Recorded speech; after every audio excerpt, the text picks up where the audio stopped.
Given the market turmoil, we thought best to touch base for a quick interaction with Balasubramanian, CEO of Aditya Birla Sun Life AMC. Bala, great to have you on the show. Thanks very much for speaking with us. Indian markets have seen severe erosion in the backdrop of a market erosion seen in global markets as well. What are you making of the correction seen in the market, and what are the key factors for the market fall? So, of course, the recent fall in Indian markets have been there for variety of reasons. One, of course, the domestic related issues, especially the currency getting impacted due to the high oil price, and the current account deficit has been slipping, and there is worry about current account deficit could push actually the rupee dollar rate to a higher level. So that's, I think, primary reason on which the macro economic variables were actually not coming in favor of India. Therefore, Indian markets have been correcting for quite some time. Having said that, the recent fall, as is known, came on account of issues related to the ILFS, and then subsequent to that, the entire financial service sectors in terms of expectation of slowdown. And there are two parts actually. One, of course, the high impact on oil prices ultimately could lead to the marginal slowdown, and second is the related issues around the financial service sectors also set the expectation that from a last 4-5 years of substantial growth that we have seen, we will see some kind of degrowth in some of these sectors purely on one simple reason that the kind of aggression they all having in terms of growing the size, they'll have to tone it down in order to retain their liquidity. Right, Indian markets going into earnings season have been severely beaten. What are your expectations from the season coming up?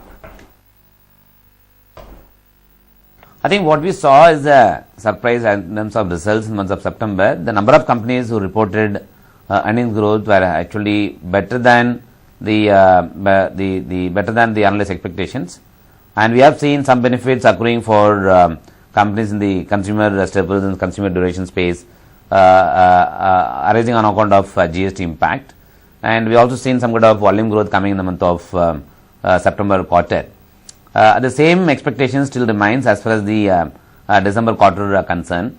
We will probably see the corporate earnings actually showing up better results, a better performance in this quarter of December, and that should also in some sense actually boost the overall market sentiment.